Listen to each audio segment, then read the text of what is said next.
பாஜக நிர்வாகிகள் கூட்டத்துல உங்களை சுத்தியே ஏராளமான குற்றச்சாட்டுகள் வைக்கப்பட்டதா சொல்லப்படுது. இது எப்படி பாக்குறீங்க? இதுக்கு என்ன பதில் சொல்றீங்க? விடுங்கன்னு அரசியல் இதெல்லாம் இருக்கிறதா?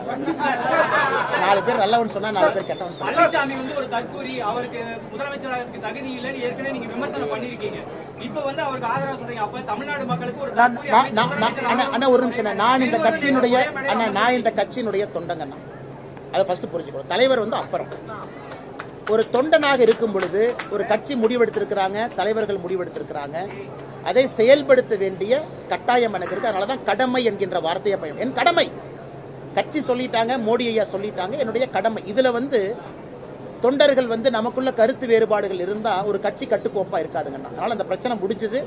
எங்களுடைய கடமை, தலைவர்கள் சொல்லிட்டாங்க, செய்ய வேண்டியது அண்ணாமலை என்கின்ற அந்த தொண்டனுடைய பொறுப்பு. 2வதுங்கண்ணா, நேத்து ஐயா ஜி.கே. மூப்பனார் அவர்கள் மறைந்து 24 ஆண்டுகள் ஆச்சு. அந்த நிகழ்ச்சிக்கு அண்ணன் ஜி.கே. வாசன் அவர்கள் அழைச்சிருந்தாங்க, எல்லாத்தையும் தனித்தையும் அழைச்சிருந்தாங்க. மேடைக்கு போகும்பொழுது இருக்கை போட்டிருந்தாங்க. ஜி.கே. வாசன் அண்ணன் சொன்ன இருக்கையில நான் அமர்ந்திருந்தேன், அவ்வளவுதாங்க. அதனால அரசியல் எதுவும் கிடையாது. எல்லாத்து மேலே எனக்கு அன்பு இருக்குங்கன்னா, பண்பு இருக்கு, பாசம் இருக்கு. உங்களுக்கு தெரியும், எனக்கு தனிப்பட்ட முறையில் கோபம் இருக்கு, ஆற்றாமை இருக்கு, வேற இடத்துல இருக்கு, திமுக இருக்கு. நான் கூட ஒரு திமுக அமைச்சரை பார்த்தாலும் கூட மரியாதை கொடுக்கக்கூடியவன் நான். அது வேற, இது வேறங்கண்ணா. அதனால என்னை பொறுத்தவரை அண்ணாமலை என்கின்ற தொண்டன் கட்சி சொன்னதை கேட்டு செயல்படுத்தி கொண்டிருக்கிறார். அரசு பள்ளியில மாணவர்கள் குறைந்து கொண்டிருக்கின்றார்கள். இந்த ஆண்டு ரிப்போர்ட் வந்திருக்கு. 2025, 26 இந்த அகாடமிக் இயர் உள்ள வந்தவங்க ரிப்போர்ட் இப்ப இருக்கு. அதுல பாத்தீங்கன்னா அரசு பள்ளியில வெறும் 37% மாணவர்கள் தான் தமிழகத்தில் அரசு பள்ளியில படிக்கிறாங்க. 62.1% மாணவர்கள் தனியார் பள்ளியில படிக்கிறாங்க. இதற்கு முன்பு 2023, 24 ஆய்வறிக்கை எடுத்தீங்கன்னா 42% குழந்தைகள் அரசு பள்ளியில படிச்சாங்க. 42.2% குழந்தைகள் அரசு பள்ளியில படிச்சாங்க. இன்னைக்கு 37.9% குழந்தைகள் தான் அரசு பள்ளியில படிக்கிறாங்க. திமுக அரசு வந்த பிறகு கடந்த 3 ஆண்டுகள்ல மட்டுமே 5% குழந்தைகள் அரசு பள்ளியில குறைந்து தனியார் பள்ளியில அதிகமாக இருக்கிறாங்க. இது அவங்க அரசு பள்ளி நடத்தக்கூடிய லட்சணம். அதற்கு ஒரு கல்வித்துறை அமைச்சர் அன்பில் மகேஷ் பொய்யாமொழி இருக்கிறாங்க. இவ்வளவு பில்டப், இவ்வளவு பட்ஜெட். அரசு பள்ளியை உங்களால காப்பாற்ற முடியல, அரசு பள்ளியில தரத்தை கொடுக்க முடியவில்லை என்றால் எதற்காக சமக்கல்வி, சமூக நீதி கல்வின்னு எதற்காக வாய்களையே பேசுறீங்க? இதற்கும் அரசு பொறுப்பேற்று பதில் சொல்லணும். வேறு வேறு மாநிலங்கள்ல அரசு பள்ளி மாணவர்கள் அதிகரிக்கிறாங்க. உதாரணம் உத்தரப்பிரதேசம். ஆனா தமிழகத்தில் அரசு பள்ளி மாணவர்கள் குறைவதற்கான காரணம் என்ன? எதற்காக அதிக பணம் கொடுத்து, கட்டணம் கொடுத்து தனியார் பள்ளிக்கு அவங்க போகணும்? 3வது, சிவகங்கையில, வைகை நதியில, திருப்புவனத்துல உங்களுடன் ஸ்டாலின் வந்த பெட்டிஷன்லாம் ஆத்துல போட்டதை பார்த்தோம். இன்னைக்கு வட்டாட்சியர் கம்ப்ளைண்ட் கொடுத்திருக்காரு, ஆபீஸ்ல வச்சதை எவனோ திருடிட்டு போயிட்டாங்க. வெட்கமா இல்லையா? இந்த மாதிரிலாம் சொல்றீங்க, மக்கள் இதை நம்பணும்னு நினைக்கிறீங்களா? வட்டாட்சியர் அலுவலகத்துக்குள்ள பூட்டு போட்டு திருடி இருந்தா அன்னைக்கே உங்களுக்கு தெரிஞ்சிருக்கும். பூட்டை உடைச்சு ஆத்துல வீசினதுக்கு அப்புறம் நாங்கெல்லாம் அது உங்க கவனத்துக்கு கொண்டு வரோம், பத்திரிகை நண்பர்கள் கவனத்துக்கு கொண்டு வரோம். ஆத்துல போட்டு 3 நாள் கழிச்சு வட்டாட்சியர் போலீஸ் ஸ்டேஷன் போய் யாரா வட்டாட்சியர் அலுவலகத்தில் அப்ளிகேஷனை திருடிட்டு போயிட்டான், ஆத்துல தூக்கி போட்டான்னு கம்ப்ளைண்ட் கொடுக்குறாங்க. தமிழ்நாடு முழுவதுமே இந்த உங்களுடன் ஸ்டாலின் என்பதே ஒரு ஃப்ராடு திட்டம்.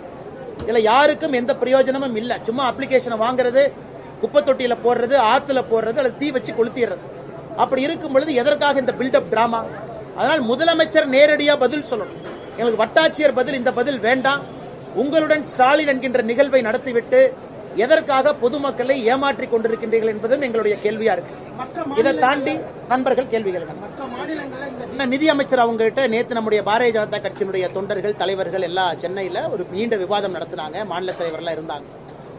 இன்னைக்கு நம்முடைய மத்திய அரசு போர்க்கால அடிப்படையில் அமெரிக்காவுக்கு இங்கிருந்து நாம் எக்ஸ்போர்ட் செய்யற நம்முடைய இது பாத்தீங்கன்னா 5ல் கிட்டத்தட்ட 1%, 20-22% இன்னைக்கு அமெரிக்காவுக்கு மட்டும் போகுது. 50% வரி விதிப்பு என்பது நிச்சயமா இங்க இருக்கக்கூடிய ஏற்றுமதியாளர்களுக்கு அது ஒரு பின்னடைவு தான். அதுல எந்த மாற்று கருத்து இல்லை. ஆனா அரசு இதை உணர்ந்து தயார்படுத்த ஆரம்பிச்சிட்டாங்க. புதிதாக 40 கண்ட்ரீஸ் கிட்ட புரிந்துணர்வு ஒப்பந்தம், இந்த புது மார்க்கெட்டை உருவாக்குவதற்கான முயற்சியில நம்முடைய அரசு இறங்கி இருக்கிறாங்க. பியூஷ் கோயல் அவர்கள் நேற்று டெல்லியில கூட பேசினாங்க. அதனால எனக்கு நம்பிக்கை இருக்கு, நம்முடைய ஏற்றுமதியாளர் நண்பர்கள், குறிப்பாக திருப்பூர், குறிப்பாக கோயம்புத்தூர், இந்த பகுதியில் இருக்கக்கூடிய ஏற்றுமதியாளர்களுக்கு அவங்க போட்டிருக்கக்கூடிய ஃபார்வர்டு கான்ட்ராக்ட் என்ன இருக்கோ பிரச்சனை நடக்கும். அதனால் நீங்க இந்த நேரத்தில் அன்பான வேண்டுகோள், தைரியமா இருங்க, கொஞ்சம் பொறுமையா இருங்க. அரசு உங்களுக்காக போர்க்கால நடவடிக்கையில இறங்கி இருக்கிறது. இன்னும் சில வாரங்கள்ல இதற்கான மாற்று வசதி. இது ஒண்ணுங்களா. ரெண்டாவது, இன்னைக்கு பேசல் நாம்ஸ் மாத்தணும், ஜிஎஸ்டி நாம்ஸை தளர்த்தணும். செப்டம்பர் 2, 3 ஜிஎஸ்டி கூட்டம். அதுல நிச்சயமாக ஒரு பெரிய மகிழ்ச்சிகரமான ஏற்றுமதியாளர்களுக்கு எல்லோருக்குமே சந்தோஷப்படக்கூடிய நிகழ்வு ஜிஎஸ்டி மீட்டிங்ல, கவுன்சில் மீட்டிங்ல நடக்குங்கிற நம்பிக்கை. அதன் பிறகு வங்கி, reserve bank of India dollar 88 ரூபாய் இருக்கு. ரிசர்வ் பேங்க் ஆஃப் இந்தியா கண்டிப்பா கட்டுப்படுத்துவதற்கான நடவடிக்கை அவங்க எடுக்க ஆரம்பிச்சிருக்காங்க. ஏன்னா ஒரு பக்கம் டாலர் ஏறனால ஏற்றுமதியாளர்களுக்கு நன்மை, ஆனா டாலர் ஏறனால இறக்குமதியாளர்களுக்கு பிரச்சனை. அதை நிச்சயமா ஆர்பிஐ கணக்கில் எடுக்கும். ஆனா சகோதரர் கேட்கிற கேள்வி நியாயமானதுதான், எல்லோருக்குமே ஒரு பயத்தை ஏற்படுத்தியிருக்கு. அதே நேரத்தில் அமெரிக்காவுடைய அதிபர் ட்ரம்ப் அவர்கள் சம்பந்தமே இல்லாத போட்டிருக்கக்கூடிய 50%, யாரும் இதை ஏத்துக்க மாட்டாங்க. ஒரு நாட்டை மிரட்டி அடிபணிய வைத்து ஒரு அந்நிய நாட்டினுடைய கைக்கூலியாக இருக்க வேண்டும் என்பதற்காக போடப்பட்ட 50%. பேசுவது எளிது, கம்பெனி நடத்தவங்களுக்கு இது கஷ்டம். அதை நிச்சயமா நான் உணர்றேன். நிச்சயமாக மத்திய அரசு கூட இருந்து இன்னும் சில வாரங்கள்ல அவர்களுக்கு இருக்கக்கூடிய பிரஷரை ஈஸ் அவுட் ஆகுங்கிற முழு நம்பிக்கை எங்களுக்கு இருக்கு.